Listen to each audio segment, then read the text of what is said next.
Às vezes, as pessoas podem nascer com habilidades sobre-humanas. Podemos pensar que situações como essa são reservadas para romances de ficção científica ou histórias em quadrinhos de super-heróis, mas coisas como essas são muito mais comuns do que você pode supor. Às vezes, as pessoas nascem com uma força incrível, mas outras vezes elas nascem com habilidades que não podemos sequer compreender. Você pode pensar que estes são simplesmente casos incrivelmente raros, mas situações como essas são estranhamente comuns. Martin Joe Larello. Martin Larello nasceu na Alemanha e viveu entre 1885 e 1896. Ele era originalmente conhecido como Martin Emerlin e viveria até 1955. Ele recebeu um nome artístico quando começou a mostrar sua capacidade de virar sua cabeça completamente para trás, virando-a em 180 graus. Este estranho talento levaria a tornar-se uma sensação mundial, com pessoas de todo o mundo vindo vê-lo para executar suas loucas e malucas proezas. Não demorou muito para Martin ganhar a atenção de investidores e artistas depois que ele começou sua carreira em 1921. Ele logo seria apresentado em Believe It or Not e mais tarde faria uma turnê pelo mundo com Barnum Bailey. Era aqui que encontraria a maior parte de sua fama, atuando quase todas as noites, mostrando sua habilidade bizarra de ser capaz de virar sua cabeça mais do que qualquer outro humano. Ele também ganharia a atenção dos Ringling Brothers e começaria a incluir animais em suas apresentações acrobáticas, muito para o espanto dos fãs e dos carnavalescos. Sua capacidade de torcer as vértebras em seu pescoço era assombrosa. Ninguém podia entender como ele era capaz de fazer tal coisa, mas houve teorias de que ele era capaz de deslocar as vértebras em seu pescoço, dando a ilusão de que ele podia simplesmente virar sua cabeça mais do que qualquer outra pessoa. Alguns se perguntam se esse deslocamento foi intencional ou acidental, mas o que quer que tenha sido, Martin usou a seu favor. Ele continuaria a viajar pelo mundo e mostraria sua estranha habilidade por décadas, e sua popularidade começou a crescer em 1930. Ele traria grandes audiências para suas apresentações e, como resultado, arrecadaria toneladas de dinheiro. Dizer que ele morreu como um homem rico seria um eufemismo. Martin havia encontrado seu caminho no coração das pessoas ao redor do mundo e deixado para trás um legado que não seria esquecido tão cedo. Wang the Hornet. A história de Wang the Hornet, mais conhecido como Wang, o Homem Unicórnio, tem flutuado desde os anos 30.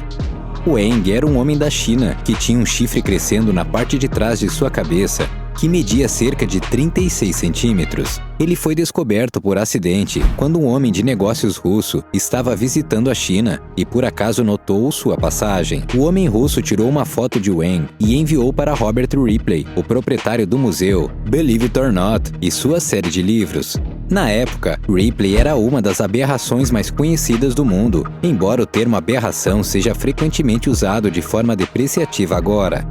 Na época, ele era simplesmente usado como uma forma de descrever pessoas que podem não se encaixar no resto do mundo, e Wang certamente encaixava nessa conta. É desnecessário dizer que Ripley estava incrivelmente interessado em Wang e queria que ele viajasse pelo mundo com ele, mostrando sua anormalidade, em troca de muito dinheiro. Disse que Ripley ofereceu a Wang uma enorme quantia de dinheiro, mas Wang desapareceu pouco tempo depois. Nem Ripley, nem ninguém mais ouviu falar de Wang novamente. Ninguém sabe por que Wang não aceitou a oferta de Ripley, mas eu acho que a realidade é que o dinheiro não pode comprar tudo. É possível que Wang tenha ficado simplesmente envergonhado com sua anormalidade e não quis piorar as coisas para si mesmo a longo prazo. Mal sabia Wang que ele não era a única pessoa no mundo a ter nascido com um chifre tão grande. Na verdade, pessoas com chifre surgiram ao longo da história humana. Tanto quanto sabemos, o documento mais antigo de uma pessoa com chifre veio do século XVI, quando um cirurgião alemão relatou um homem que tinha um chifre crescendo a partir de sua testa. A maioria dos casos como este descreve apenas chifres com menos de 30 centímetros. Portanto, no caso de Wang, seu chifre era incrivelmente longo. O que torna os chifres ainda mais traumáticos para as pessoas é que, se forem removidos, eles simplesmente voltarão a crescer novamente mais tarde. Portanto, na maior parte das vezes, é melhor deixá-los em paz. Mary Ann Bevan.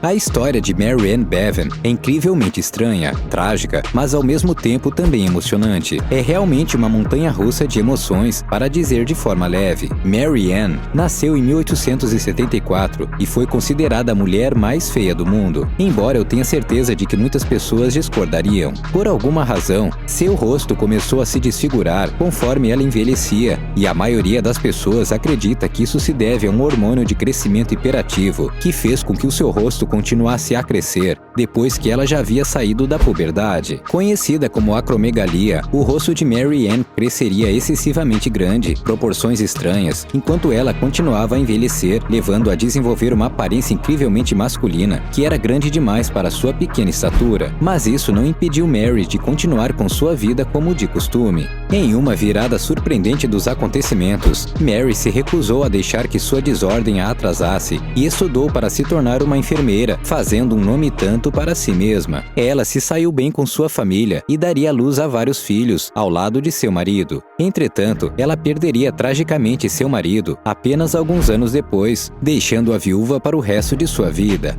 Depois que seu marido faleceu, ela não conseguiu pagar as contas. Ela não era mais uma enfermeira, mas considerando quantas pessoas temiam sua aparência, ela teve a ideia de participar de um show de aberrações.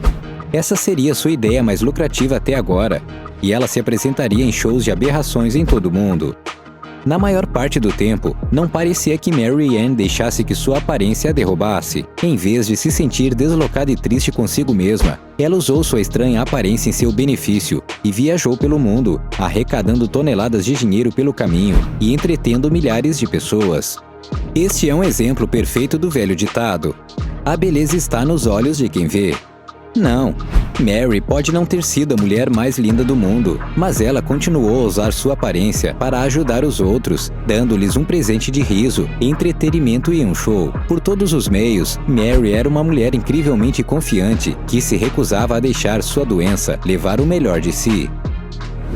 O Homem-Elefante, Joseph Carey Merrick. Joseph Carey Merrick recebeu o apelido de Homem-Elefante porque uma estranha desordem fez com que sua pele e ossos parecessem carne de elefante.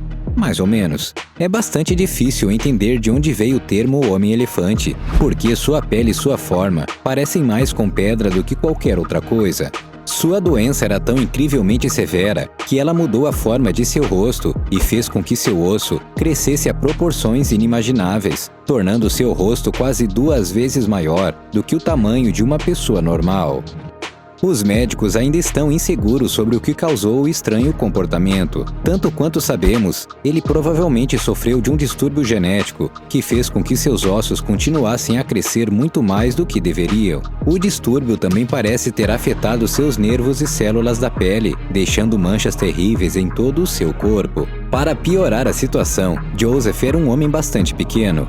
No entanto, seus braços e cabeça cresceram muito mais do que deveriam para um homem de seu tamanho, tornando difícil encontrar roupas para usar e quase impossível caber em qualquer coisa que ele pudesse comprar de uma prateleira. Até hoje, os cientistas ainda estão trabalhando duro, fazendo o melhor que podem para descobrir o que levou a crescer em proporções tão estranhas. Temos amostras de DNA de seu corpo, mas os cientistas ficam perplexos quanto ao que poderia ter levado a isto. Uma teoria que levou ao seu apelido é que poderia ter sido um caso terrível de elefantíase. No entanto, esta é apenas uma teoria precoce, que muito provavelmente não é verdadeira. Outra possibilidade é que ele sofria da doença de Recklinghausen ou de alguma versão rara da síndrome de Proteus. Seja o que for, os cientistas simplesmente não têm certeza. Esperamos que um dia eles sejam capazes de descobrir o que causou essa condição para que possamos evitar que ela aconteça no futuro.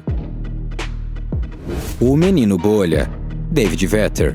O caso de David Vetter é incrivelmente estranho e trágico. David Vetter nunca esteve destinado a ser um menino normal. Quando ele ainda estava no ventre de sua mãe, os médicos começaram a perceber que algo estava terrivelmente errado. Ele não parecia ter nenhuma capacidade de combater infecções, o que significava que seu corpo estava sob constante ataque de bactérias e patógenos. Desde o momento em que ele nasceu, seu sistema imunológico estava quase completamente desligado. Assim que saiu do útero, ele foi levado às pressas para um recipiente esterilizado na UTI pediátrica. Ele ficaria lá por um bom tempo, enquanto os médicos davam o melhor de si para descobrir como poderia poderiam ajudá-lo. Em pouco tempo, eles começaram a perceber que não conseguiam. Quando David começou a crescer, uma equipe de cientistas da NASA se ofereceu para ajudá-lo, construindo uma câmara sanitária, na qual ele passaria o resto de sua vida. Isto levou a ser conhecido como o Menino Bolha. Os pesquisadores desenvolveram o que seria essencialmente descrito como uma grande bolha na qual o menino viveria, enquanto estivesse dentro da casa de sua família. Dentro da bolha, ele guardaria todos os seus brinquedos, sua cama e qualquer coisa que ele quisesse ou precisasse na vida diária. Ele seria visitado por jornalistas de todo o mundo que quisessem contar sua história e compartilhá-la com as massas. A grande câmara hermética em que ele vivia o ajudaria a ficar longe de patógenos nocivos que pudessem estar no mundo exterior. O ar filtrado seria alimentado por um sistema avançado e todos os seus brinquedos e pertences precisariam ser higienizados antes que ele pudesse tocá-los. Uma vez dentro da câmara, tudo estava bem, pelo menos por um tempo.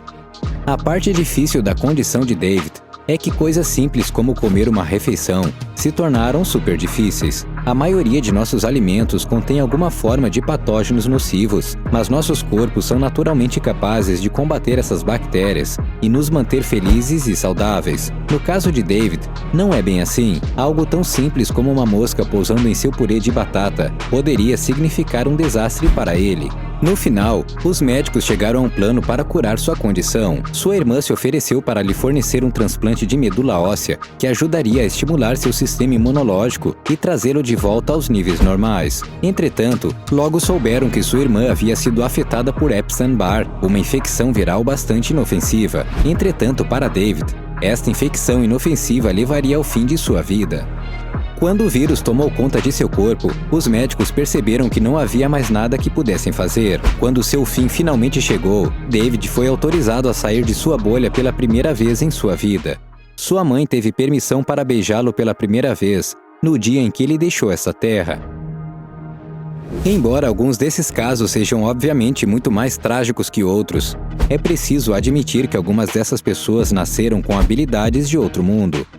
Não podemos esquecer a tragédia que envolve casos como o de David, mas essas situações têm fornecido a médicos e cientistas informações inestimáveis que eles podem usar para ajudar a tratar os outros no futuro. Ao perder sua própria vida, David pode ter salvado milhares de outras pessoas.